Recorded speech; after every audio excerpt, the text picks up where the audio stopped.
We have identified some very, very interesting anomalous type of aircraft. Let's call them aircraft.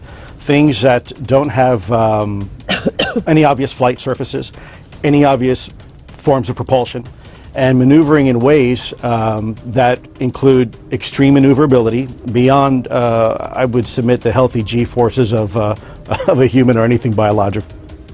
I will tell you unequivocally that through the observation, scientific methodologies that were applied to look at this phenomena, that these aircraft, we'll call them aircraft, are displaying characteristics that are not currently within the U.S. inventory, nor in any foreign inventory that we are aware of.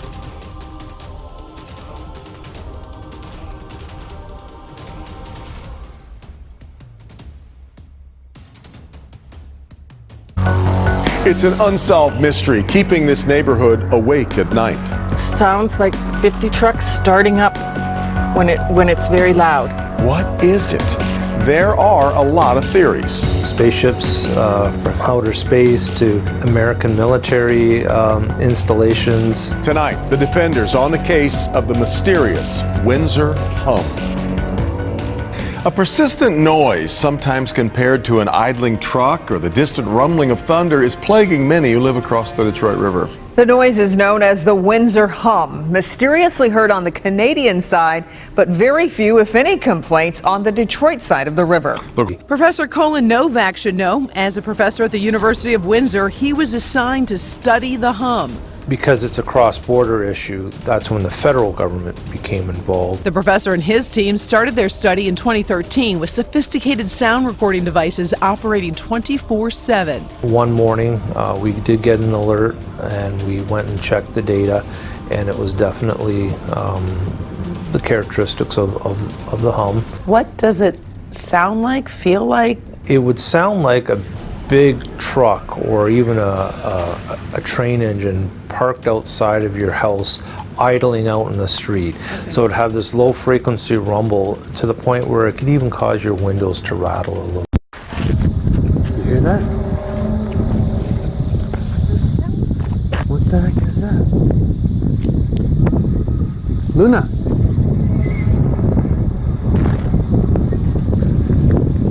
Do you hear that? You guys hear that? Mm-hmm. What is that?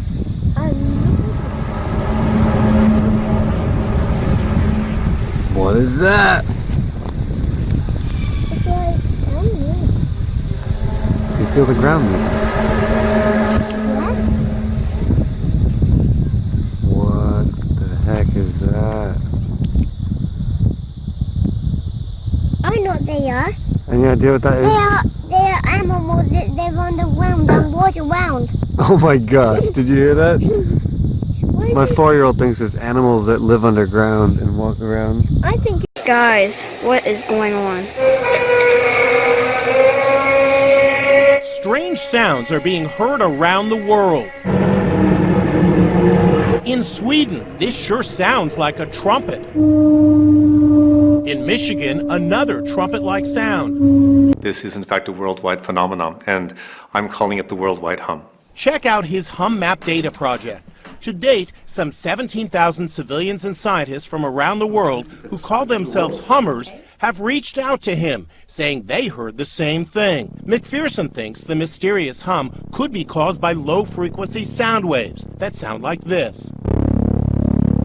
When you think about the human brain, active brain states, you can kind of break it into a few primary areas.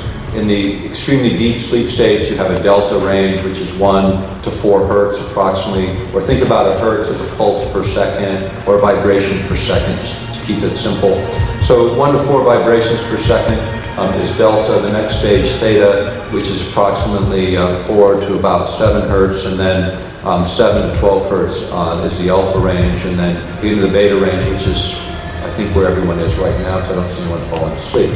The point is, these ranges can be affected through what's called brain entrainment, which is an external signal, or what's called frequency following response, where the brain will recognize certain signals in a very similar way to dialing through a radio.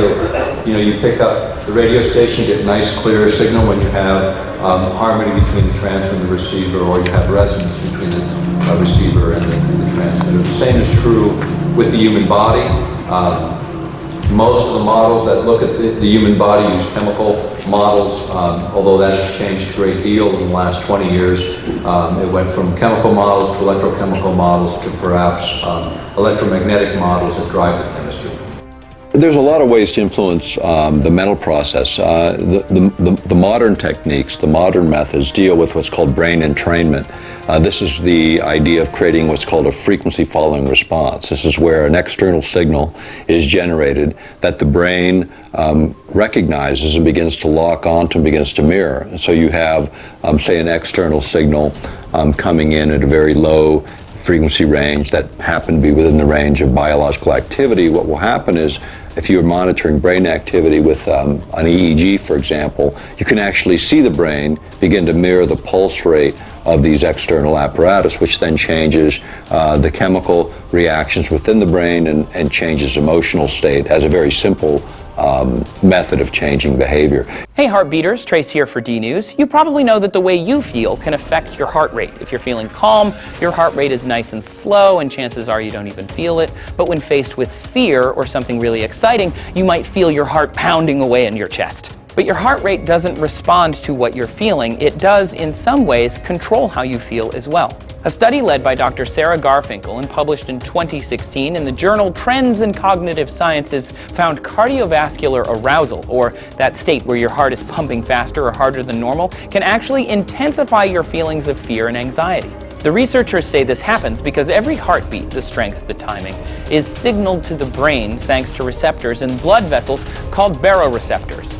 When the heart rate and blood pressure increase, baroreceptors tell this to the brain, and it's thought that the brain can interpret that signal as fear. Well, it's known that the heart contains neurons, and which many call the little brain in the heart, and you mentioned neurocardiology. Do you believe that the heart may exhibit its own consciousness? Yes, I think that the heart is really the entry point in the human system where higher consciousness merges with our humanness, in a sense. We've also done interesting research showing that the heart plays a role in the intuitive response. We did a study that was published in the Journal of Alternative and Complementary Medicine, a very large and detailed study, showing that test subjects who were looking at a computer screen that would be putting up random images, some of which were beautiful, some of which were horrific. We saw that these test subjects would often have a physiological response that would be associated with the upcoming picture 6 seconds prior to the time the picture actually emerged. Now, when we analyzed that data and really got down into the details of it, we found out that the first responder in that process was actually the heart. It preceded the response that took place in the brain. And so, looking at it from a consciousness perspective, I think that the heart acts like a bioreceptor, a sensing device in a way, that's allowing us to access intelligence that goes beyond the logical linear intelligence that we operate our normal days with, which could be described as consciousness or spirit or higher self. A lot of different terms are used to try to depict this larger field of consciousness that we all play in. To me, the heart plays a central role in accessing this consciousness, which is then transmitted at very high speed to the brain, where we experience it in our thoughts and in our feelings and what we see and those kind of things. But to me, the entry point in the human system for this higher state of consciousness is in fact heart. What you're looking at here are heart rhythms. Okay? A lot of people don't know that in a healthy person, our heart rate changes with each and every heartbeat. And that's called heart rate variability. It's very different than heart rate, which is just the average, how many times did the heart beat, right, in a minute. But without this beat-to-beat change, this natural inner variability, there would be no heart rhythm. So these lines here, which is the change in time between each heartbeat, the heart rhythm, would be flat lines, right, if it was the time between each heartbeat was the same. So away from you guys on the left, okay, the red one. It's what the heart rhythm looks like typically when we're feeling things like impatience, frustration, worry, things like this. So it's at some of our early work in the 1990s, looking in the lab at all these three-letter acronym things, EEGs and skin conductance and all the stuff we do. What we found was that it's the rhythm of the heart, the pattern of the rhythm, that most reflects our emotional state, whether we're aware of it or not, whether we're consciously aware of what we're feeling.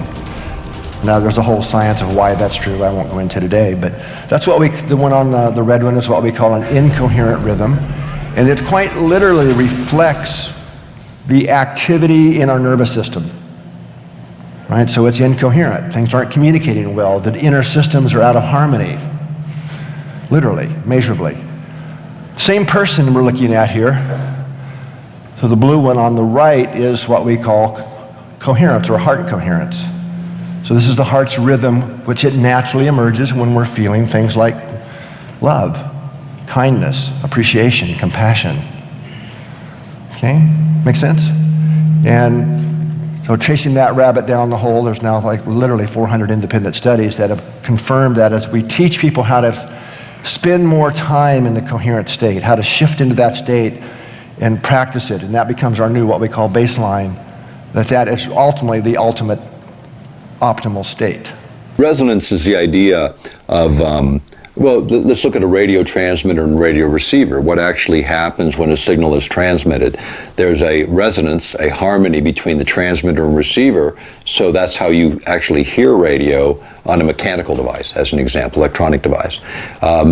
In terms of the human body and brain, what we found is that very complex but low energy signals are what transits our thoughts, our images, our emotional states. These are all measurable. In fact, there were 2 contracts led to the University of California by DARPA to look at this activity. In other words, to be able to look at the complex signal generation coming from a human brain, be able to map that in 3 dimensions, and then create a way to generate the same signal through complex computer programs and other forms of electromagnetic field oscillations, to be able to transfer that to another person. In other words, creating a form of what they called electronic telepathy, the idea of moving a thought literally out of one head into another, the idea of being able to send signals in for your own kinds of communication rather than using an external radio, being able to transmit directly to your troops on the ground, or conversely, to disrupt the brain activity of your adversary. And this is really where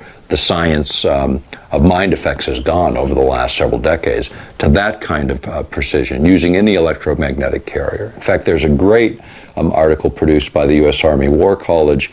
It was in their quarterly perimeters back, I think it was 98, winter of 98 or 99.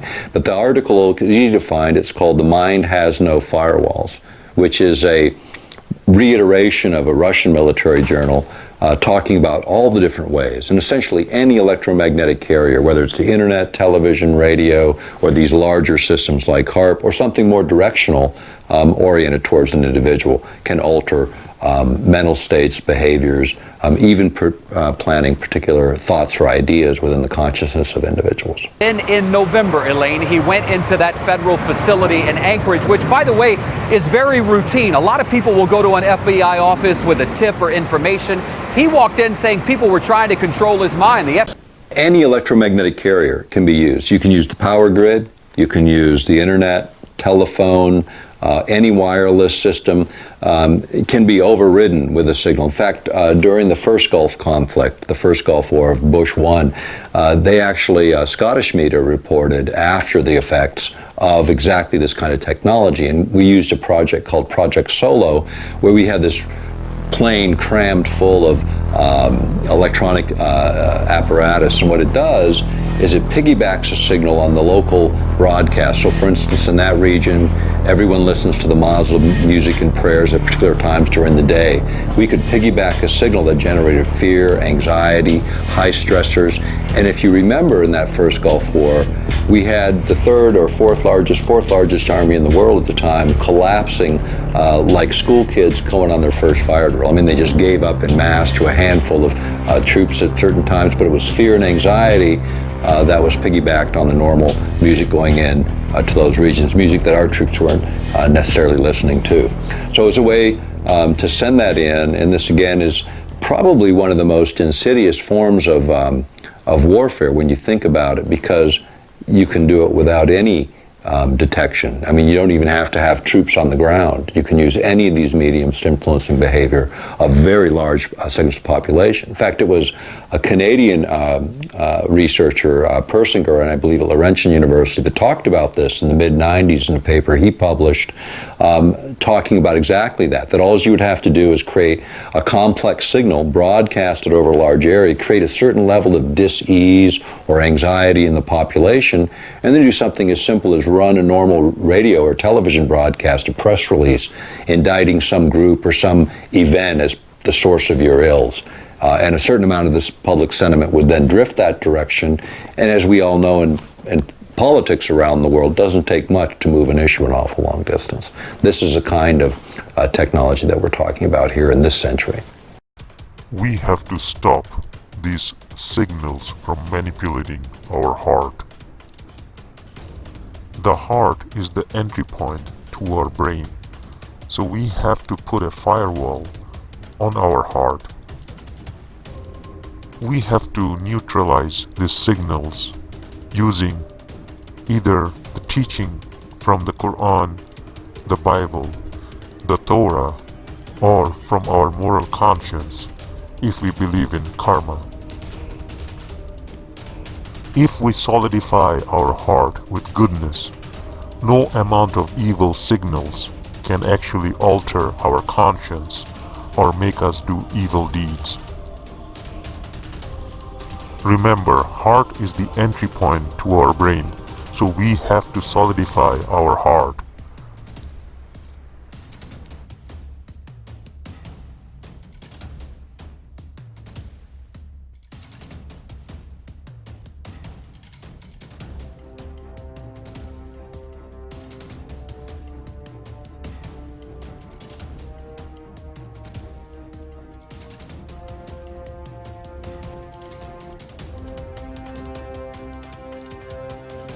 Now there's a difference between the heart and the chest. The chest is actually a dharf, it's a place.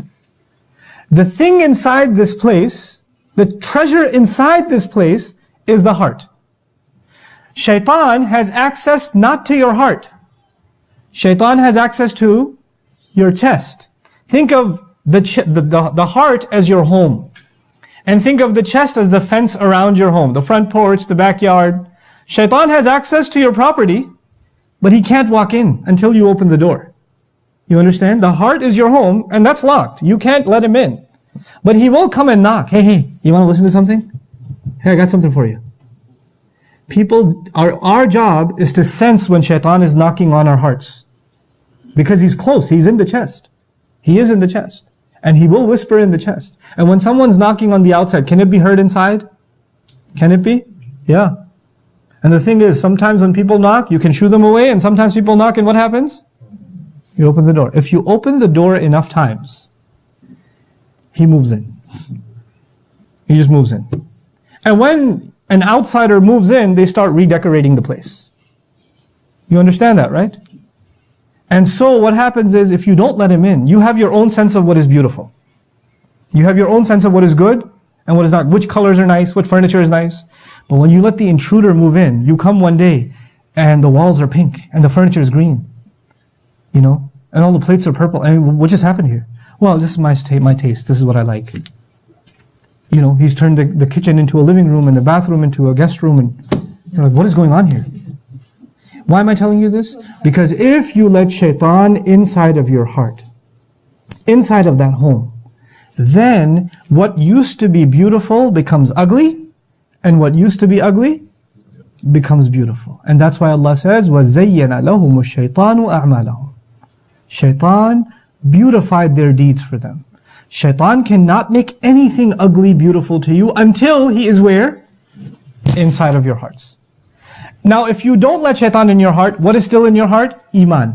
وَلَكِنَّ اللَّهَ حَبَّبَهُ إِلَيْكُمُ الْإِيمَانِ وَزَيَّنَهُ فِي قُلُوبِكُم. He beautified Iman in your hearts. You understand this imagery? Now Allah says here, فِي قُلُوبِهِمْ مَرَضٌ. In their hearts there's a disease. This is a problem. Because it's not limited outside to the chest, now it's made its way into the heart. Now if an intruder comes into your heart, into your home, what are you supposed to do? As soon as you realize this was a bad idea, you're supposed to kick him out. So sometimes we do listen to shaitan, don't we? Sometimes we do open the door. And the moment your realization hits you, what should you do? A'udhu billahi minash shaitanir rajim. You seek refuge, you kick him out. You push him away. That's what you're supposed to do. But if you allow him to stay in, and you allow him to cook his way, and you allow him to stink up the place, then you know what? You're going to start getting sick. You're going to start getting sick. And this, by the way, this imagery is going to come full circle. A few ayat later, we're going to find وَإِذَا خَلَوْا إِلَىٰ شَيَاطِينِهِمْ. So now there's a disease inside of their hearts. The thing is though, Allah empowered every single human being. إِنَّ عِبَادِي لَيْسَ لَكَ عَلَيْهِمْ سُلْطَانٍ. Shaitan was told to his face, my slaves, you will have no authority over them. He cannot force his way into your heart, and he cannot force his way to stay. The moment you say get out, he has to get out.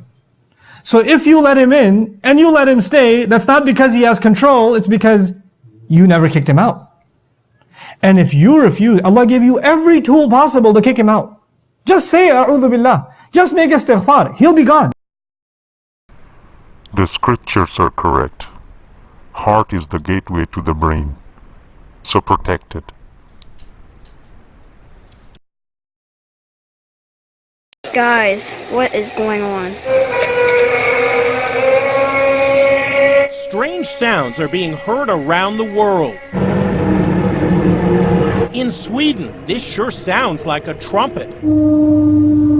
In Michigan, another trumpet-like sound. Bismillahir Rahmanir Rahim. In the name of Allah, the entirely merciful, the especially merciful. قُلْ أَعُوذُ بِرَبِّ النَّاسِ. Say, I seek refuge in the Lord of mankind, مَلِكِ النَّاسِ. the sovereign of mankind, إِلَهِ النَّاسِ. the God of mankind, من شر الوسواس الخناس. from the evil of the retreating whisperer, الذي يوسوس في صدور الناس. who whispers evil into the breasts of mankind, من الجنة والناس. from among the jinn and mankind.